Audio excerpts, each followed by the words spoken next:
Here's Navarro on the run. Navarro's going to keep it. Navarro for 6! Touchdown, Bobcat! I feel I had a hard time staying in my own lane. Oh my goodness! Red Murdoch, pick 6! Harbath inside the 30, the 20. Blake Harbath will score!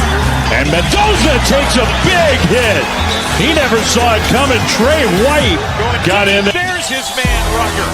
And nobody's going to catch him. Goodbye. Intercepted. Tyree Skipper. Touchdown. Telly again, why not? A step forward and make it 2 for Telly. Quarterback keeper. Showing off the speed. Steps on the gas. Untouched. The G5 Hive. All G5, all the time.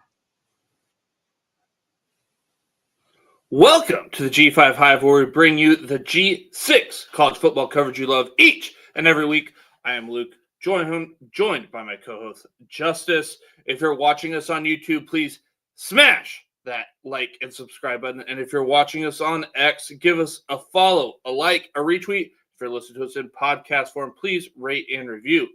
Today, we will be dancing the G5 Shuffle again, this time Conference USA edition. Justice will provide you with the players coming and going while I tackle the coaching staffs. What staffs are new? Where do they come from? Who is coming back? Justice, I'm ready to get my dancing shoes on and dive into these 11 teams. But before we start dancing, we have a few news and notes for you all. Yeah, so we don't have a lot of news and notes, but we got some really, really big ones, right? Especially coming out of the Mountain West. A really big one, I guess, popped off maybe late last week with Mr. Beast. But, yeah, let's jump right into it. Before we get to the exciting stuff, Louisiana Tech has announced a new 3-year contract for head coach Sonny Cumbie. And it involved a pay cut, which is kind of odd, right? But I'm assuming – well, the pay cut's going to go I think it was $155,000 difference is going to go to stuff for the players. So I'm assuming that was just a gesture by Coach Cumbie to, have more NIL revenue sharing, whatever you want to call it, for personnel there at Louisiana Tech. So kudos to him.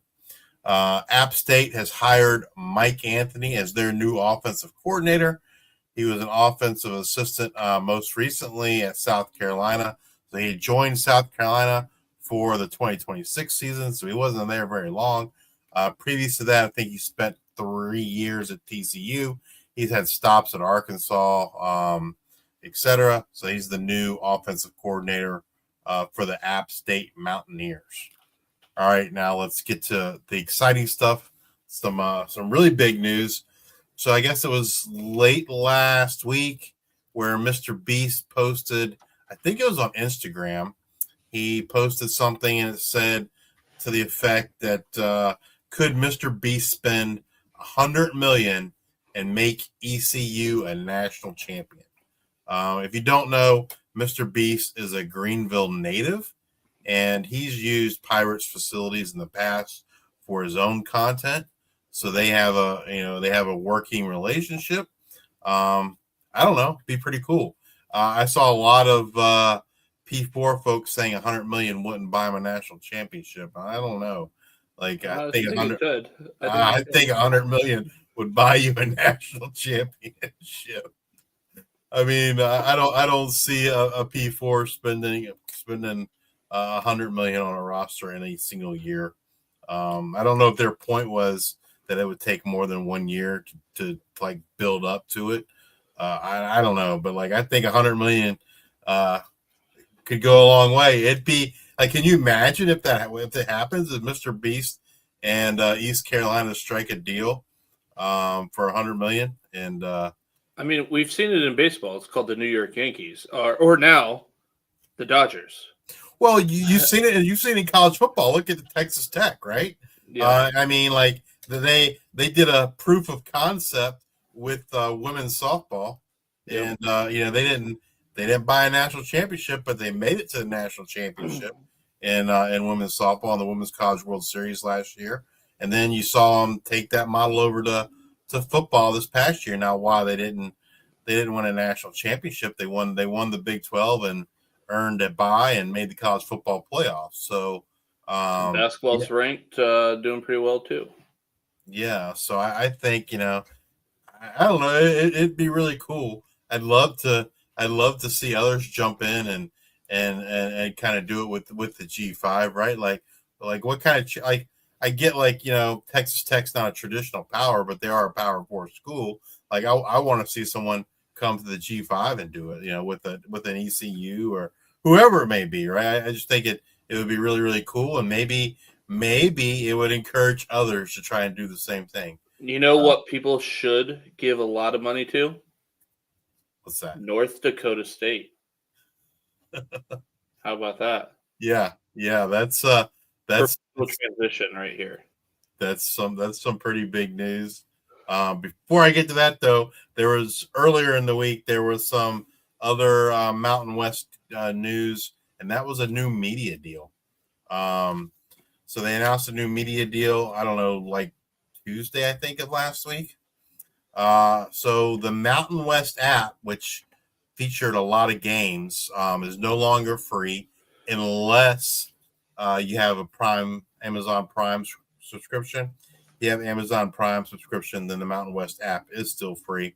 But the deal also includes contract with CBS sports properties.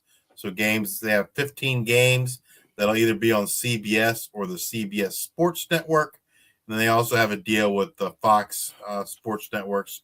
So they have 12 games that will either be on Fox, FS1, or FS2.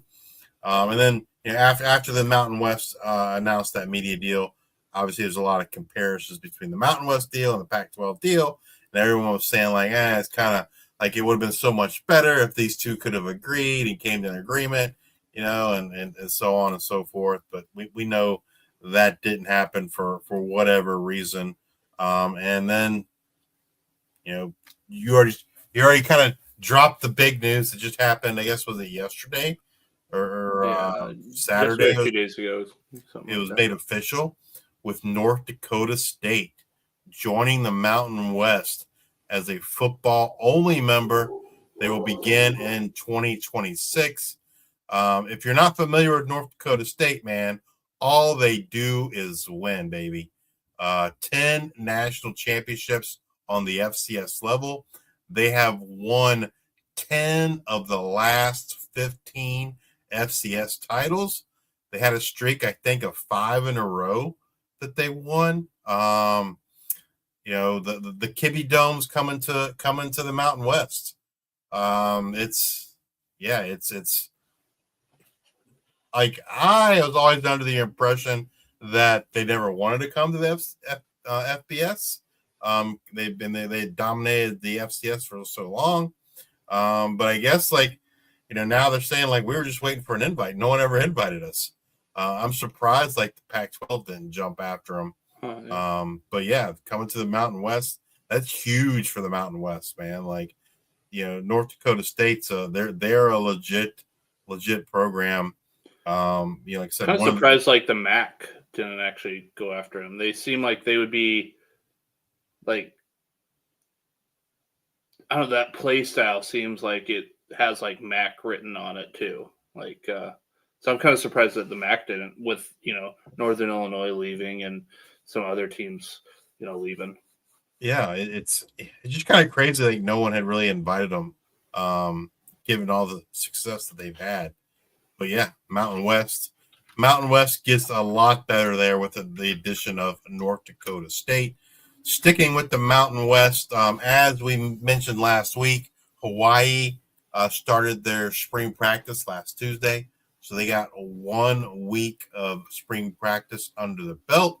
So that means, as we will, fairly soon will be, the Worker Bee series will be going full bore. Hawaii's usually one of the first ones that we interview because they're the first ones that get done with spring practice. But we also we have another one to add to the list with North Dakota State.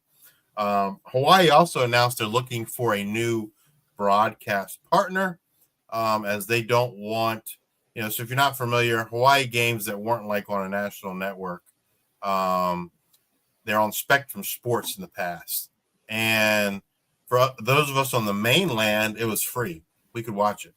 But those in Hawaii, it was basically a pay-per-view, which seems kind of weird, right? You would think like you would have it free for your fans, and then maybe you charge the rest of the world pay-per-view. But nonetheless, they're looking for an option that's not going to be a pay-per-view option.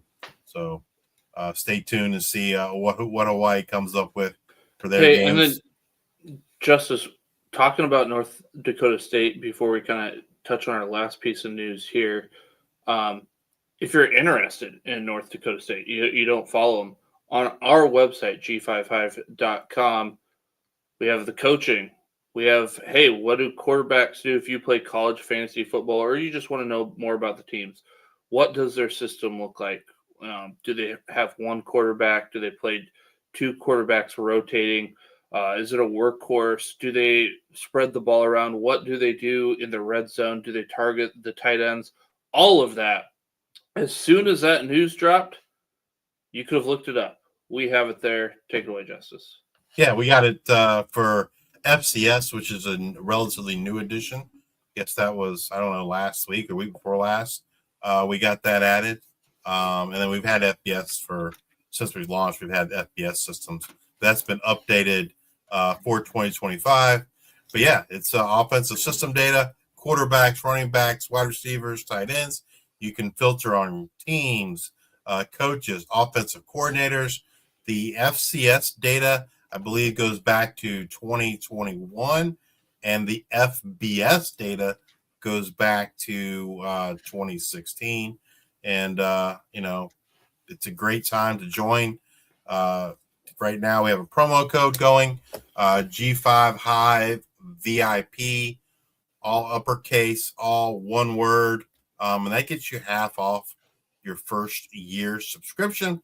And that's going to end February 28th. So end of this month, the half price goes away, and you'll be paying full price for it. This is a steal, man. All the different offensive college fantasy tools we have for offense, defense, and then like more data than you could imagine. We have recently added the tackle model, the sack and pressure model for those guys that like to look at defensive stuff. And then, like I said, the FCS offensive system data was recently added as well. So, yeah, if you're interested, go to G5Hive.com.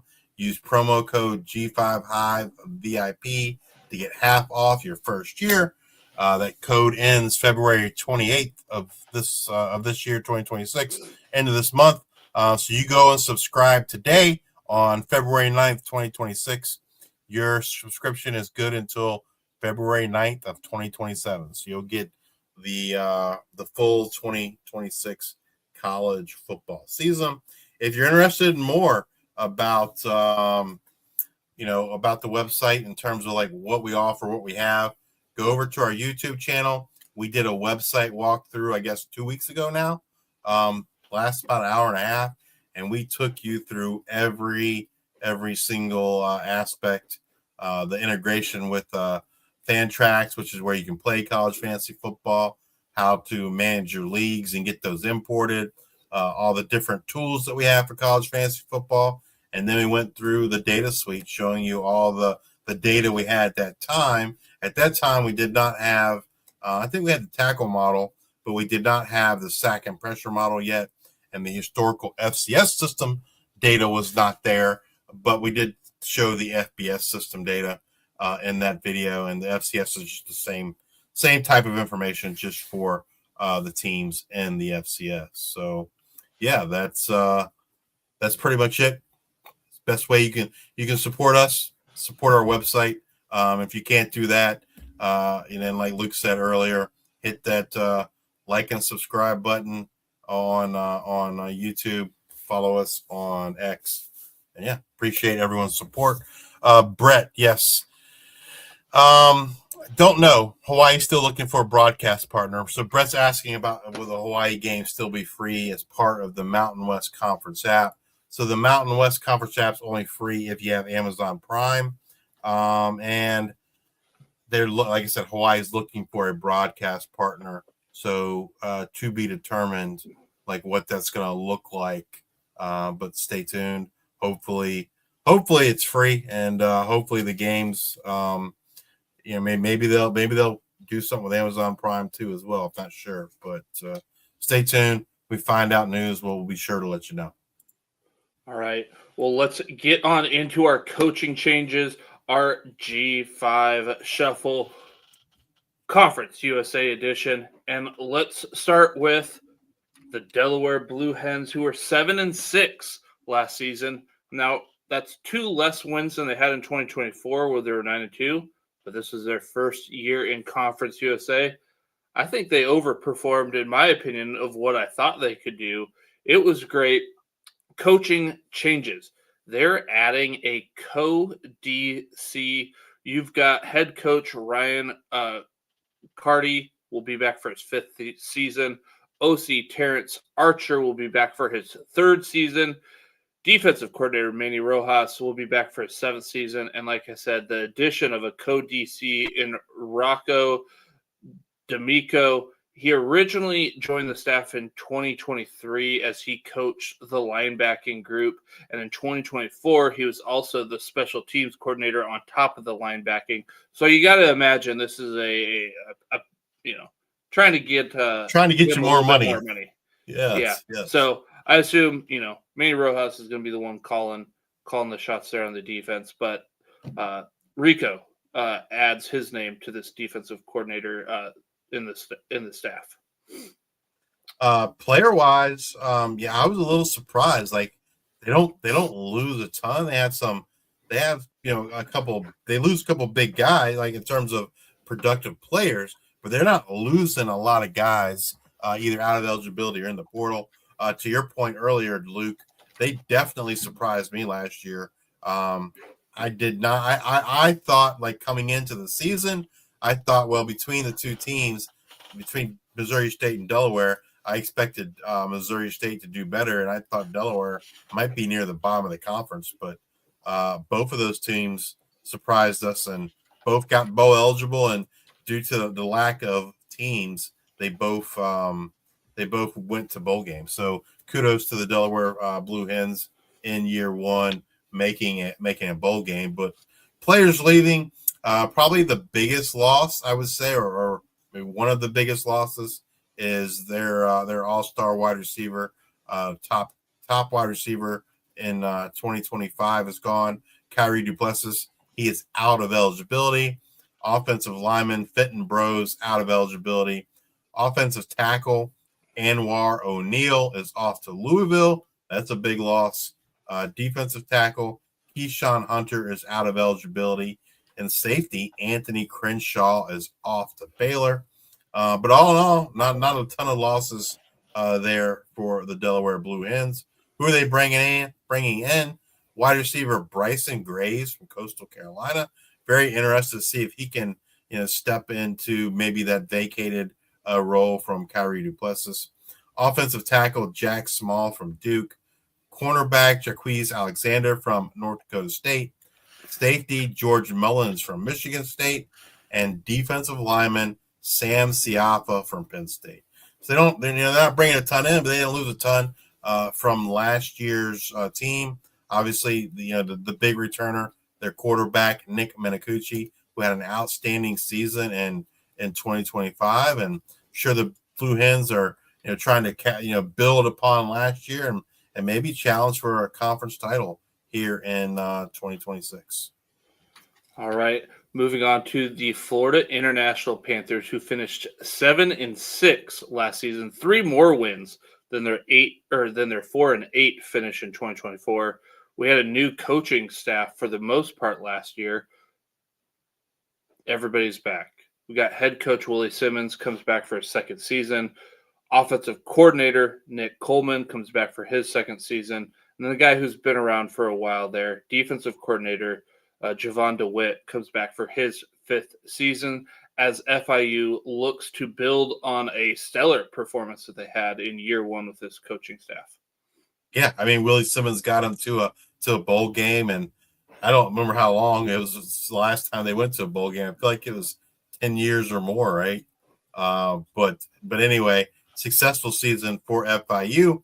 Unfortunately for them, with success, there can often be a price to pay at the G5 level with success. And FIU loses a lot of guys in the portal in addition to guys out of eligibility. Quarterback Joe Pasansky out of eligibility. Quarterback Kewan Jenkins off to UCF.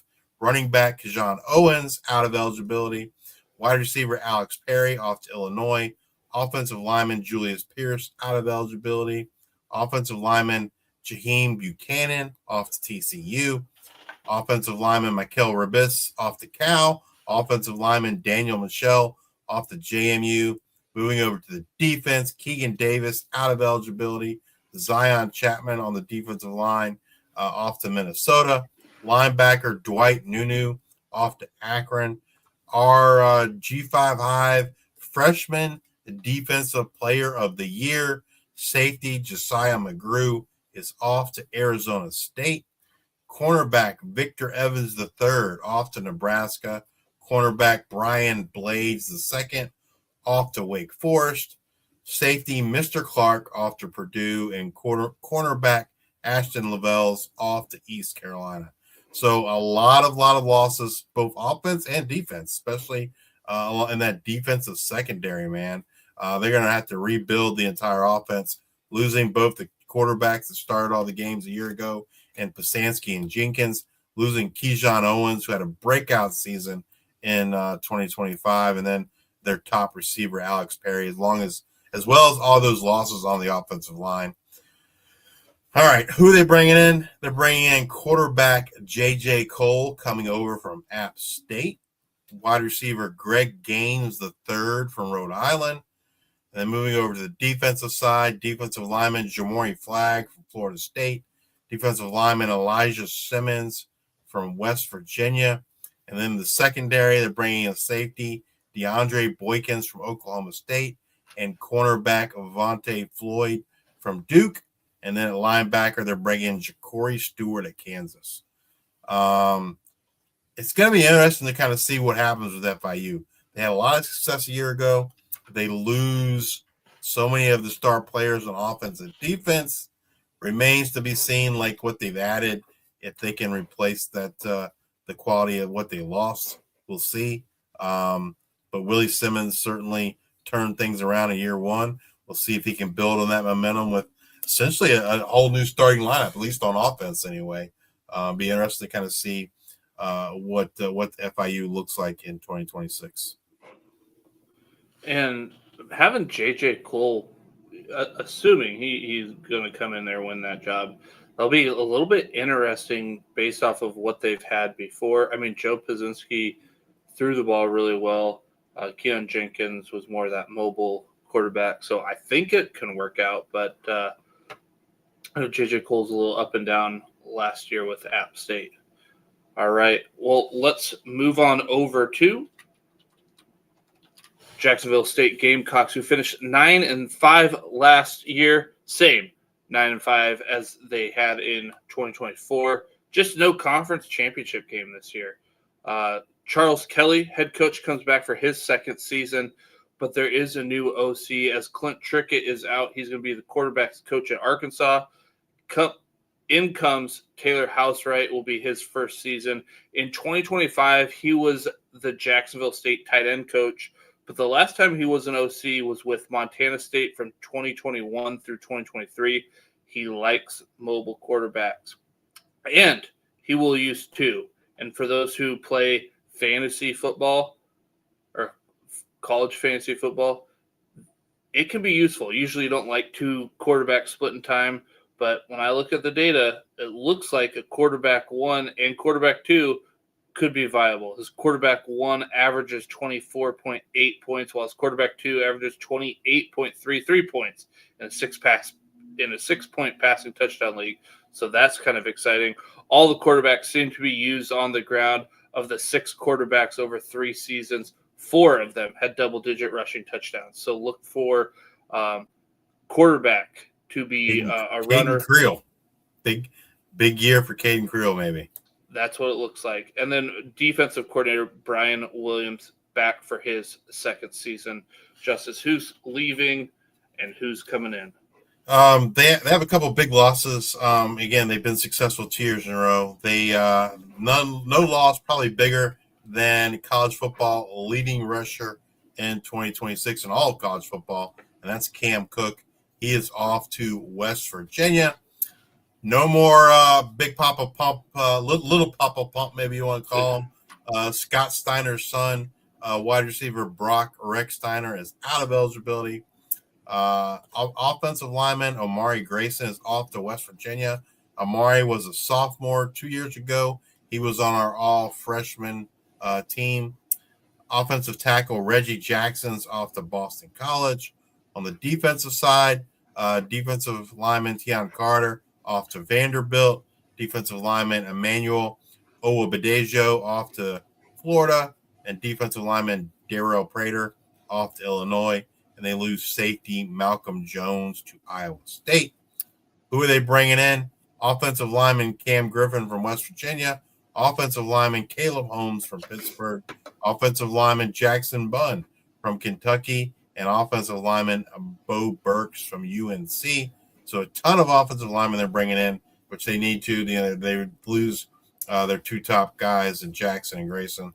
On the defensive side of the ball, they bring in defensive lineman Andrew Rump from UCF, cornerback Caden Cook from Cal, safety Rob Billings from Clemson, and cornerback Vernon Woodard III, Illinois. Like we mentioned earlier, they returned Caden Creel, their star quarterback from 2025 season. TBD, I guess, who's going to be the who's going to have to replace Cam Cook. So that's definitely something you're going to want to tune in to our Worker Bee series when we do Jacksonville State to see who's the next man up at running back for the Gamecocks. All right. Let's move on over to the Kennesaw State Owls, who were 10-4 last season, 8 wins better than they were in 2024, where they were 2-10. You had the coaching staff leave. It was like kind of towards the end of the season. Didn't even finish the season. It was really weird. But Jerry Mack, great job that he does with this team. And not only do they get 8 more wins, but they're CUSA champions in this year. So that's a big win. Jerry Mack comes back for his second season. Mitch Militello comes back for his second season, and then Mark Mattioli comes back for his second season. The whole gang's back, but we got a couple big people leaving here, and the whole gang's back from the coaching staff. The gang is definitely not back from a football perspective, especially on offense. Man, they lose a lot on offense. Kind of bummed about a quarterback that's leaving.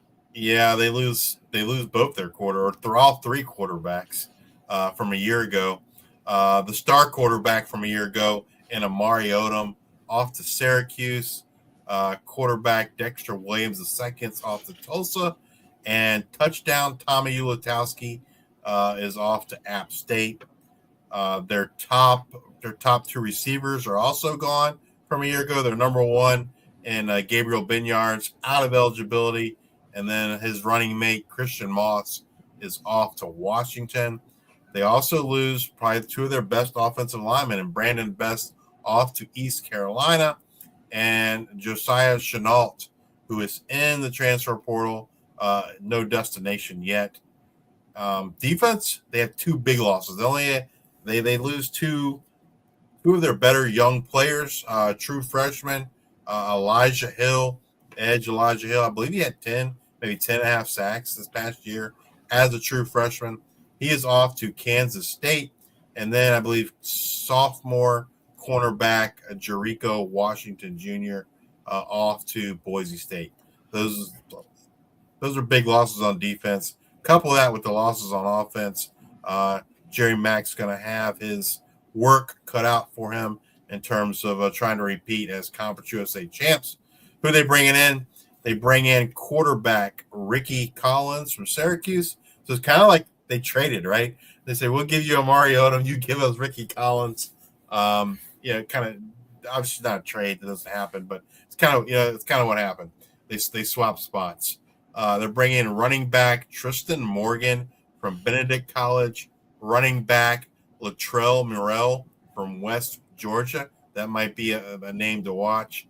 And then this next one, someone that had a big year at Tulsa and was their number one receiver, wide receiver Zion Booker, coming over from Tulsa. So I would expect him to kind of be their number one receiver in that Veer and Hoot offense. Hopefully Ricky Collins can come in and keep that offense humming. If so, Zion Booker, I think, will be the top dog there at receiver. Staying with the offense, they bring in offensive lineman Mateo Guevara from Middle Tennessee. Moving over to defense, they bring in edge Corey Kelly from Baylor, linebacker Josh England from Tulsa, safety Caleb Gray from West Virginia, safety Cam Miller from Memphis, and safety Malachi Wright from Duke. So be interested to see, losing all those pieces, what they can they repeat. I really like what they did on the defensive side of the ball. I think they got a little bit better on the defensive side of the ball.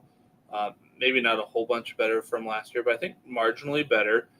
I am interested to see how Ricky Collins works in this, because I believe he went to LSU straight out of high school, then went to Syracuse, and then, the path everyone assumes, LSU to Syracuse to Kennesaw State.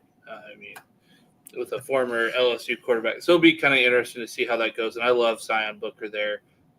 So I think really depending on what Ricky Collins does, because when you look back at it, Amari Odom was dynamic, but he also, made a lot of mistakes. So if Ricky Collins can cut down on those, like this team maybe doesn't have a big fall off, like maybe we do.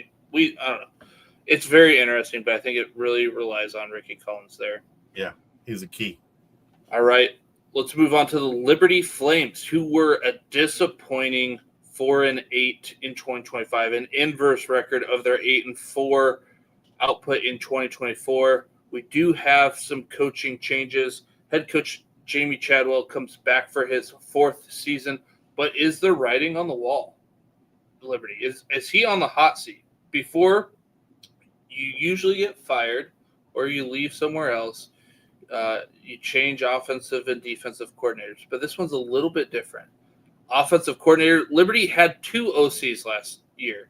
You had Newland Isaac. He's coming back for his 4th season, but Willie Korn is not coming back as an OC. He's pursuing some private business opportunities. So right now there's just one OC, Newland Isaac. He's coming back for his 4th season.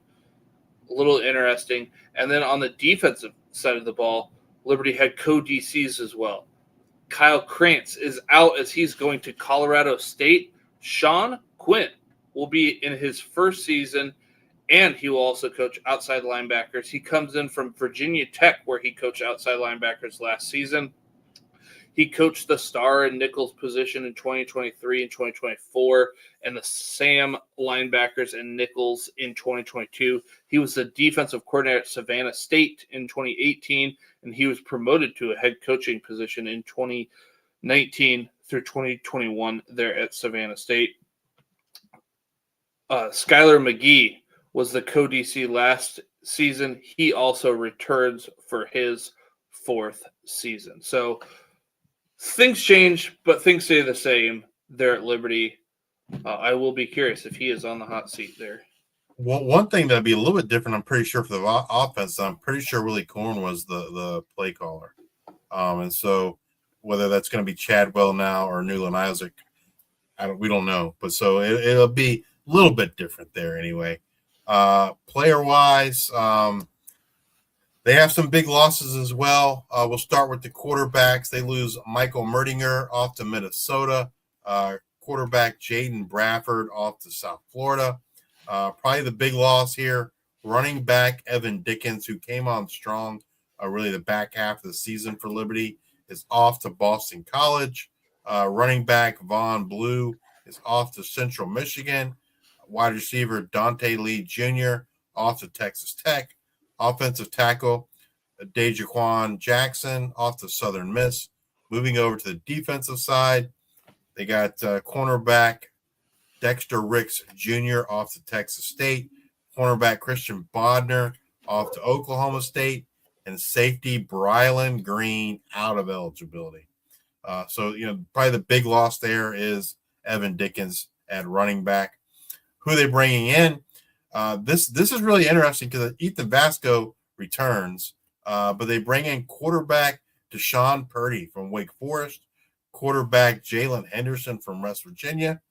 The Purdy one, Deshaun Purdy is just kind of odd. He's not a doesn't throw the ball. He doesn't run the ball, right? Like he's a pocket guy. I thought Purdy was a running quarterback. No, Deshaun Purdy is not. Jalen Henderson is. Jalen Henderson's a runner. But Deshaun Purdy is more of a pocket passer.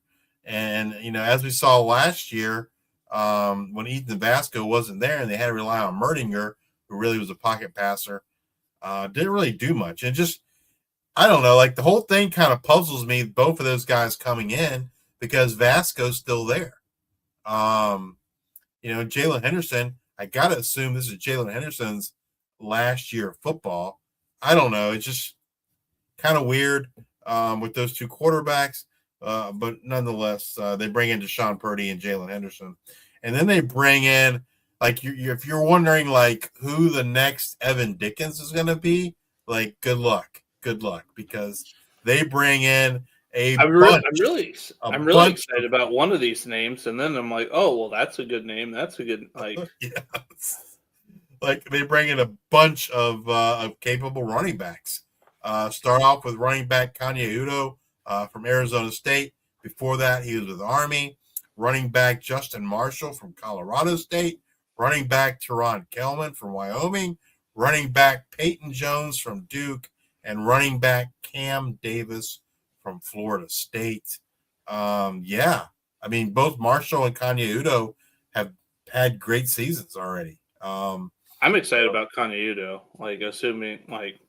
I'm excited to see what he can do in this offense if he's given the opportunity. Kam Davis was a high level recruit there at Florida State.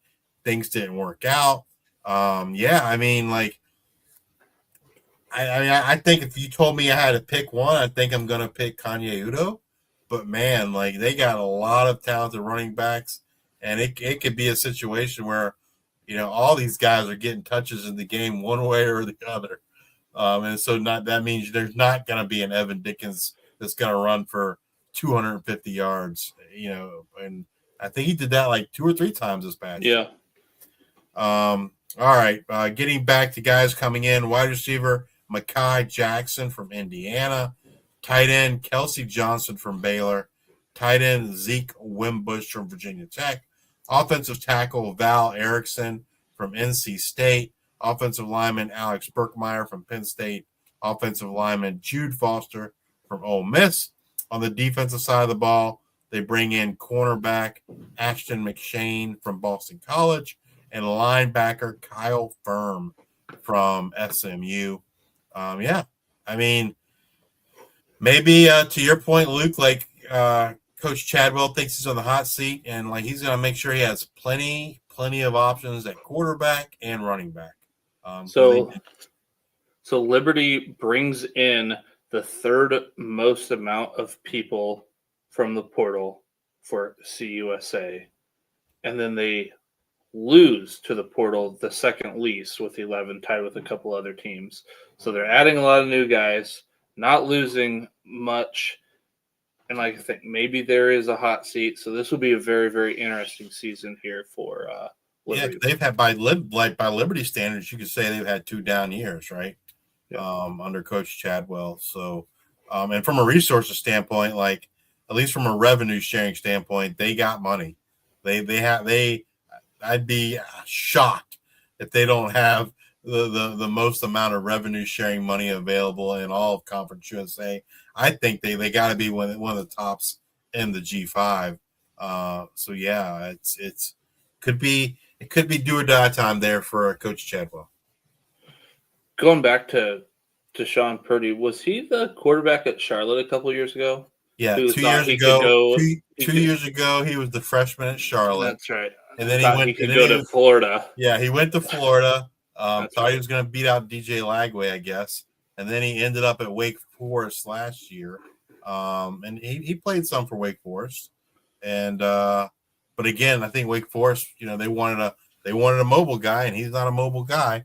And then he goes to Liberty, and kind of the same thing. Like Chadwell's always had at least a quarterback with some functional mobility, and I just don't like Purdy. At least so far, he has not shown to have that. So interesting fit. So we talked about the Liberty Flames, who are 4-8, and they had an inverse record of their 2024 season. This team also had an inverse record of their 2024 season. In 2024, they were 5-8. It's the Louisiana Tech Bulldogs who finished 8-5 last season. Turned things around. Coaching changes, none. News and notes section justice touched on Sonny Cumbie getting that extension. He's coming back for his 5th season. OC Tony Franklin coming back for his 2nd season, as well as defensive coordinator Luke Olson coming back for his 2nd season. The gang is back. But who is leaving? Who's coming in? Well, and then before like the gang is back, and I guess who's leaving and coming. So you might be wondering, like, hey, I thought Louisiana Tech was going to the Sun Belt. Well, it's not like they are going to the Sun Belt, and they want to go to the Sun Belt in 2026. However, Conference USA is playing hardball with them, and they may or may not allow them to go. My gut says they're going to come to some financial agreement with Louisiana Tech going in 2026 to the Sun Belt. It just makes sense because with the departure of UTEP from Conference USA, it leaves Conference USA with an odd number of teams. The Sun Belt, with the loss of Texas State, has an odd number of teams. So it would work out better for everyone involved if they could work out some deal for Louisiana Tech to leave the Sun Belt, but that's not official yet. So for right now, we're leaving them in Conference USA until we get some more concrete news that is definitely happening in 2026. All right, player personnel wise, who's leaving? They lose quarterback Evan Bullock off to Lamar, running back Clay Thevenin to Rutgers, running back O'Mary Wiggins, Clay's running mate, is still in the transfer portal, no destination yet. Wide receiver Marlon Jackson off to Virginia Tech. Defensive lineman Christian Davis to SMU. Linebacker Makai Mason to Kansas State. Safety Michael Ricard off to Michigan State. Safety Jacob Fields to TCU. Their do-it-all potential defensive player of the year, Colby Fields, who was lost to injury. I believe it was game 5. He's out of eligibility. Unfortunately, since he played 5 games, he can't get a medical. His running mate, linebacker Chief Leota is out of eligibility. And then safety, our defensive player of the year, safety Jakari Foster, is out of eligibility. He's also off to the NFL. Huge losses on defense for this Louisiana Tech team. So that's gonna, they have been one of the better defenses in Conference USA. Whether they stay in Conference USA or transition over to the Sun Belt, they're definitely going to have to shore up this defense. Who are they bringing in? Wide receiver Kalen Shetron from Oklahoma State, offensive tackle Ty Helton from Florida State, edge Joshua Brantley from Tulane, safety MJ Moultrie III from Hampton, and cornerback Akari Johnson from Arkansas. I'm worried about the defense. They lose. They might have, out of all Conference USA, they may have taken the biggest hits of losing guys, and they could have, maybe an inverse and go back to the 4-8 season that they had. Like it is bad. And honestly, when you look at the team as a whole, like not only was it defense, but maybe even offense in total, like they may have suffered the most this offseason. Yeah, losing all those defensive pieces is going to hurt. Yeah. All right. Well, let's move on over to the Middle Tennessee Blue Raiders, who were 3-9 last season, and they're 3-9 in 2024. So there's got to be a change, but where is it? Justice. Derek Mason comes back for his third season. Justice, I think, is going to be like, hey, Derek Mason's got to be on the hot seat this year, probably, because he changes OC. Bodie Reeder is out. Anthony Scalesfo is in for his first season. He was the OC and quarterbacks coach for Southeastern Louisiana in 2024 and 2025. He was the wide receivers coach for Southeastern Louisiana in 2022 and 2023. And then he coached tight ends for the same team, Southeastern Louisiana in 2021. 2028 through 2020, he was a quarterback coach, recruiting coordinator, passing game coordinator at Northwestern State. In 2016 through 2017, he was the quarterbacks and tight ends coach as a grad assistant at UTSA. When I was just digging into his offenses, quarterback, nothing really to talk about. Running back, last year, Antonio Martin was a workhorse back with 233 attempts for 1,230 yards and 11 touchdowns. Again, for those who play college fantasy football, that's 17.8 PPR points. He will force feed his wide receiver one, as they've had in his 2 years added as an OC there at Southeastern Louisiana. 52 receptions on 85 targets for 857 yards and 11 touchdowns year one. Year two, 81 receptions on 110 targets for 818 yards and 5 touchdowns. His wide receiver one averages 15.9 PPR points. One time it's been in the slot, once on the outside, but that wide receiver one averages nearly 30% target share. So they're going to funnel one guy. It's just figuring out, hey, who's that going to be here at Middle Tennessee, which stay tuned to our Worker Bee series for that. And then defensive coordinator Brian Stewart comes back for his third season. Player personnel-wise, they lose a lot. None probably bigger than quarterback Nick Badiato out of eligibility. Running back Jakail Middlebrook off to Virginia. Wide receiver Najee Cox off to Kansas. Tight end Hunter Tipton off to Memphis. Offensive lineman Mateo Guevara off to Kennesaw State. On the defensive side of the ball, they lose edge Anthony Bynum to Georgia Southern. Linebacker Alex Mitchell off to App State. Other linebacker is Alex Mitchell's running mate Parker Hughes. They're probably their top, the top linebacker for sure. One of the leaders of that defense, Parker Hughes, is out of eligibility. And safety John House IV off to Arkansas.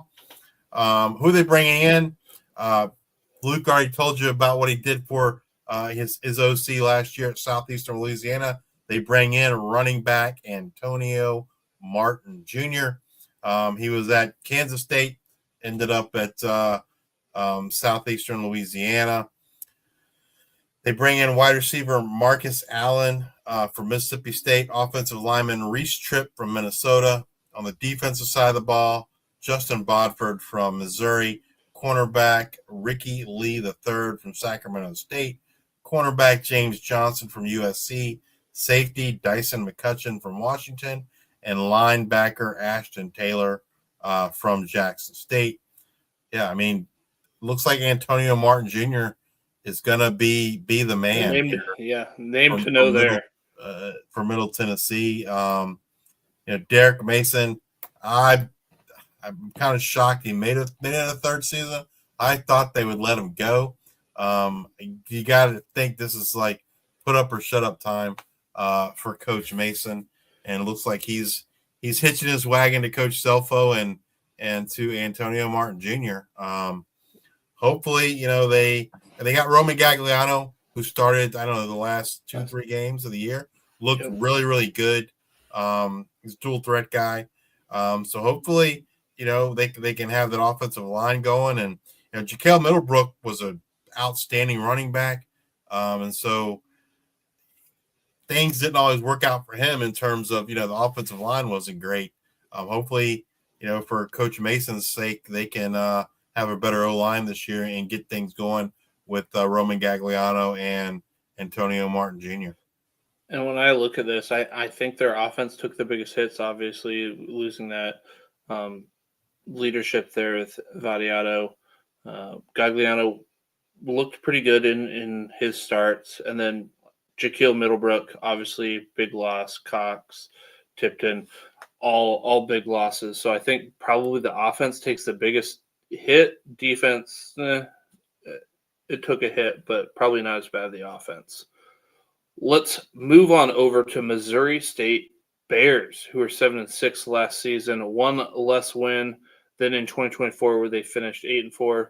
But like Delaware, they made the jump up into Conference USA last season and fared pretty well. But we have a whole new change there for coaching staff as head coach. New head coach Casey Wood comes in, and he was the OC and tight ends coach at SMU from 2022 through 2025. He was the tight end and recruiting coordinator at Missouri in 2020 and 2021. He was a running game coordinator, tight end coach, recruiting coordinator for UAB 2017 through 2019, wide receiver coach, recruiting coordinator for Arkansas State in 2012, and an offensive quality control analyst for Auburn 2009 through 2011, and then a grad assistant at Tennessee in 2008. Best believe he's going to want to feed an outside wide receiver, especially in the red zone. I'm sure we might do a breakdown of Missouri State later in our deep dives, coaching deep dives, but he's going to have an outside wide receiver that you are going to probably want to own for college fantasy football. OC Mark Kalla was an OC and quarterback coach at UTEP last season. He comes in to be the OC, like I said there, quarterback coach at TCU in 2023 and 2024. Targets the slot a lot. So it's going to be interesting to see who's going to be calling plays, if it's Mark Kalla or Casey Woods, because obviously one likes the slot, one likes the outside a little bit more. Defensive coordinator Jack Curtis, comes in, be his first season. Defensive analyst at Auburn from 2023 through 2025. And then at Tulane from 2016 to 2020. But he's been in the game for 35 years. He's got all sorts of experience. And so I think he will be a good fit here for Missouri State. Yeah, for me, if I was a betting man, I would bet that Casey Woods is going to be the play caller. But we'll see. We'll see. As you can imagine, losing your coaching staff, you lose a lot of players, and that's certainly part of the case, especially on offense for Missouri State.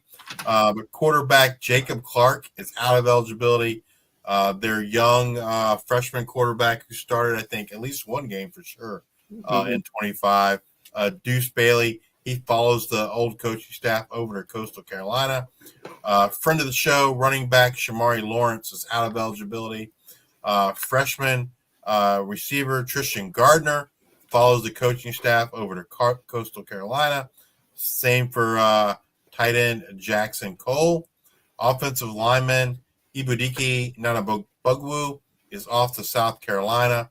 Offensive lineman Cash Hudson off to South Florida. And on the defensive side, edge DJ Wesolak is in the transfer portal. No destination yet. Who are they bringing in? They're bringing in a pair of quarterbacks. They bring in Skylar Locklear from UTEP and Henry Beeline IV from Duke. Probably this next one was like, I didn't realize this until I was putting the show sheet together, and it got my attention. They're bringing in a running back, a Jombris Breezy Dubar from Boise State. That's a pretty big get from Missouri State. Interested to see what he does here in 2026. Wide receivers, they bring in Mekhi Miller from Tulsa and Isaiah Myers from Western Kentucky. They bring in tight end Whit Edwards from Vanderbilt, offensive tackle King Large from SMU.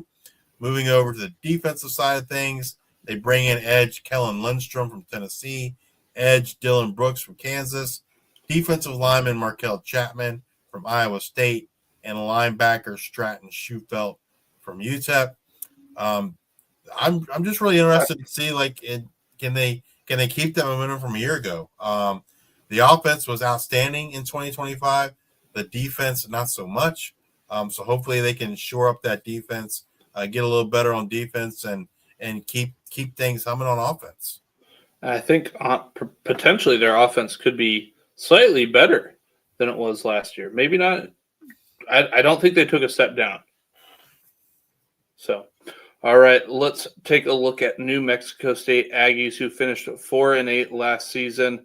One more win than their 3-9 finish in 2024.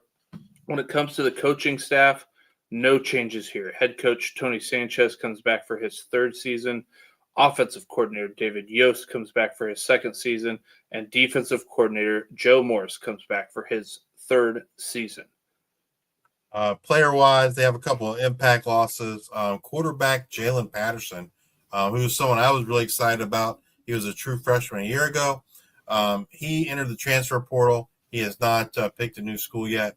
Running back Kadarius Callaway is out of eligibility. Their leading receiver from 2025, Donovan Foppel, is off to Arkansas, as well as their outstanding tight end, Gavin Harris. He's off to Georgia Tech. Tight end Lucas Unger off to Virginia. Offensive tackle Armando Nieves off to South Carolina. Offensive lineman BJ Tolo off to UNLV. And probably the biggest loss, defensive tackle Ezra Christensen off to Colorado. Ezra was our co-defensive player of the year in 2025. That's a huge loss for New Mexico State.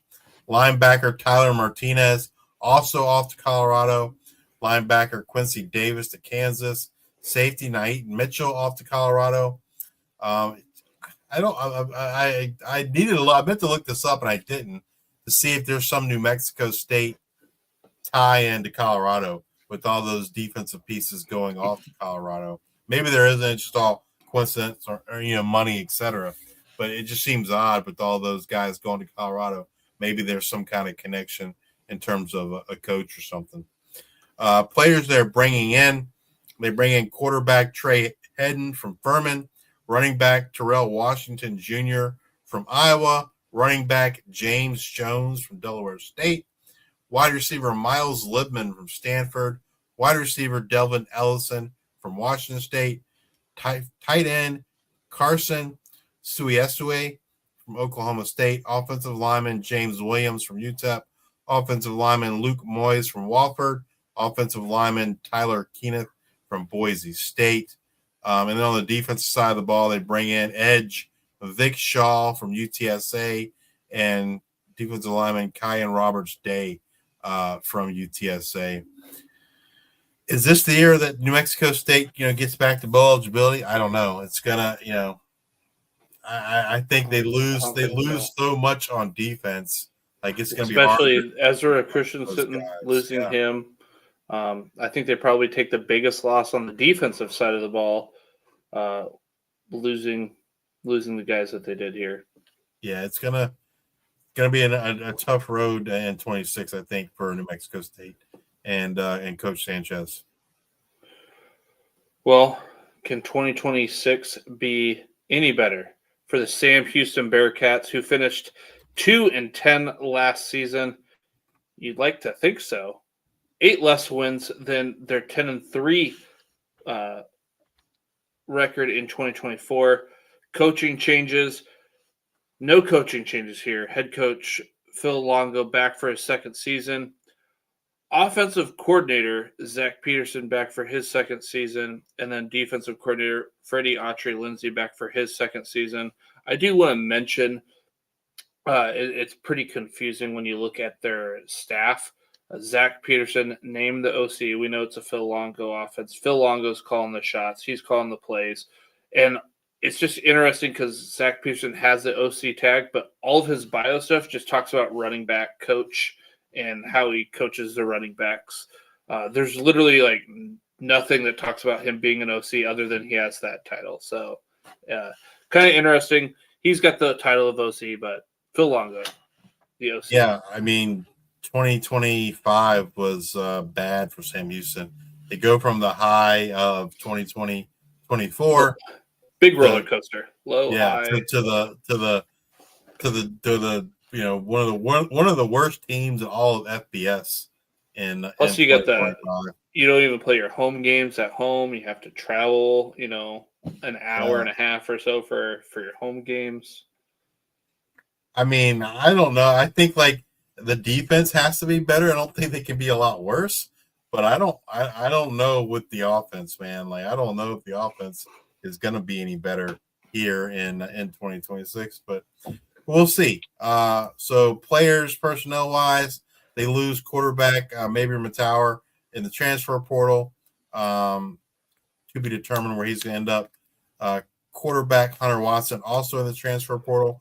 I believe Hunter Watson is one of those kids that's he's just kind of waiting for that JUCO ruling, which actually comes tomorrow. I should have talked about that in the news and notes. But that Diego Pavia hearing, I believe, is tomorrow, the 10th. So that's a pretty big one for JUCO players.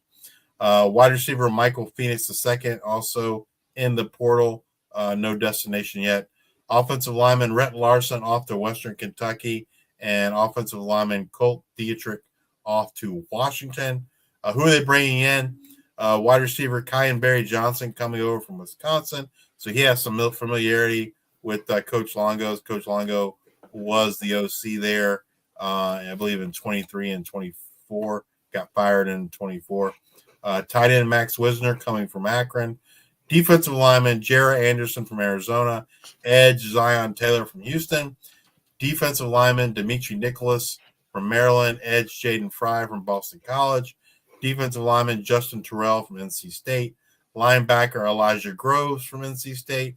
Linebacker Brian Bates from Delaware State. Linebacker Stacey Bay from Arizona. Safety William Davis from West Virginia. And then someone I didn't mention about leaving on defense, linebacker Antavius Fish is out of eligibility. As you can see, like they're bringing in a lot of guys to help that defense. That defense was, like I said, one of the worst in all of college football in 2025. So we'll see if they can turn it around for 2026. I don't know. I'm not overly optimistic that Sam Houston is going to be much better in 2026, especially from an offensive perspective. We'll see. Yeah, I don't envision that. I'm looking at their schedule right now. You got at Troy, at home against Tulsa. You get Nichols. I think you have a chance to win that one. You have to go to Texas Tech, and that's what they have out of conference. So that is pretty tough sledding. I like Tulsa. Nichols is probably your only win, and we'll see what they can do in conference. But if I had to set the over-under today, it's probably at 3.5. Be right now. So, yeah. All right. Billy says Longo is not a good coach. I think a lot of the Sam Houston folks feel the same way. He's had good runs as OC at times, but man, like it was definitely rough a year ago, and yeah. All right, let's tackle the last team in the G5 shuffle, and that's Western Kentucky Hilltoppers, who finished 9-4 last season. One more win than their 2024 record of 8-6, back-to-back conference championship appearances, but the same result in each year, a loss. Coaching changes. We've got a DC-ish that we'll talk about.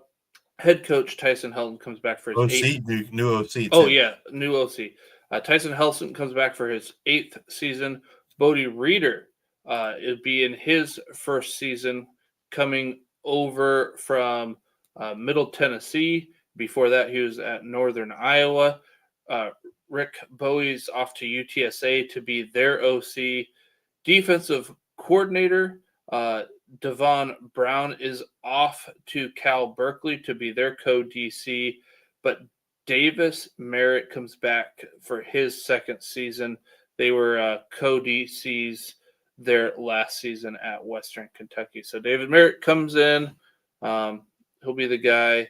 2025, he was promoted to the co-DC. In 2023 and 2024, he was the inside linebacker coach. He's going to continue to coach those inside linebackers. I would assume that they're going to probably add another defensive coordinator, but we'll see if anything comes of that. But new OC, Middle Tennessee. So we'll see what Bodie Reader is. This a Derek Mason thing, or is it a Bodie Reader thing that held back Middle Tennessee? We'll see. Yeah, this move struck me as odd. Bodie Reader got fired from Middle Tennessee, and again, like maybe that's what Derek Mason had to do to save his own skin, so to speak. But like what we've seen, in the past from Western Kentucky when they look for an OC is they're looking for someone from a high-flying FCS offense. They brought in the Houston Baptist crew, and they had those guys for a few years. And then last year they bring in Rick Bowie from Abilene Christian. He was a top FCS offensive coordinator. And this time they go to Bodie Reader in conference. So yeah, I don't know. Like I'm not sure. I guess I'm optimistic or cautiously optimistic. Not really sure what to expect with Bodie Reader, or maybe Tyson Helton's going to say, "Hey, this is what we're doing, buddy, and you need to get on board with it." We'll see. And you're going to get into the personnel stuff, but I think Bodie Reader's in a pretty good spot because out of everybody that they lost and brought in, I think their defense took the bigger hits than their offense did. So let's get into those names. All right, they lose quarterback Maverick McIver out of eligibility. Running back Marvis Parrish freshman running back Marvis Parrish off to Michigan State. Running back Lavelle Wright off to Pitt. Wide receiver Matthew Henry out of eligibility. Wide receiver Isaiah Myers off to Missouri State. Wide receiver Musa Berry is in the transfer portal. Tight end Noah Myers went to Syracuse. Offensive lineman Lawrence Seymour off to Texas. Offensive lineman Caleb Nita to Oklahoma. On the defensive side, we got edge Harper Holloman going to West Virginia. Edge Karan Hayward to TCU. Defensive lineman Robbie Harrison to Colorado State. Safety Jai Eugene Jr. off to Syracuse. Cornerback Nazir Ward off to Syracuse. Linebacker Miller Malone to Houston. And cornerback Dylan Flowers off to Duke. Who are they bringing in? They bring in quarterback Brock Glenn from Florida State.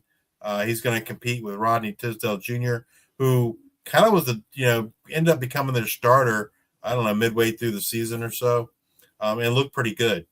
They also bring in running back Sincere Baines from Maine, wide receiver Josiah Rockwell from Prairie View A&M, wide receiver Zion Taylor from Georgia Tech, tight end CC Ezram from Toledo, offensive lineman Tyreek Major from South Florida, offensive lineman Rhett Larson from Sam Houston, offensive tackle Ty Ray from Pitt, offensive lineman Rock Montgomery from Alabama, offensive lineman Alex Lopez from Mississippi State.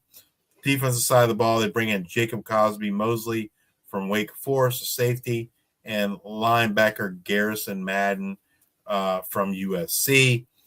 I think probably the most thing I'm most interested in Western Kentucky is, what does that wide receiver room look like in 2026? I think Tisdale beats out Brock Glenn. I don't think Brock Glenn's very good. Tisdale, like I said, looked very good in his time as a starter there in 2025. But the most interesting thing to me will be who steps up in that wide receiver room for the Hilltoppers in 26. And I mentioned how I think the defensive took a big hit in the portal and who they have coming in. And when you look at the offensive side, while you do lose McIver, you do lose running backs, you do lose wide receivers, I don't know if they're going to be that much worse than they were, a season ago, and I don't know if they're going to be that much better. I think it's going to be pretty much like the same old, and like you say, who ends up being those wide receivers, is the what is the ceiling of this offense? It could be a little bit better. All right. Well, that does it. That wraps up our dancing session tonight. If you're watching us on YouTube, be sure to hit that like and subscribe button. On X, give us a follow. If you're listening to us in Amazon Music, Apple Podcasts, or Spotify, please subscribe and leave those 5-star ratings and review. They really, really, really, really help us out. Be sure to join us next week as we continue our G5 Shuffle series, bring you some Maction on a Monday night with the Mid-American Conference. Until the next time, we are the G5 Hive.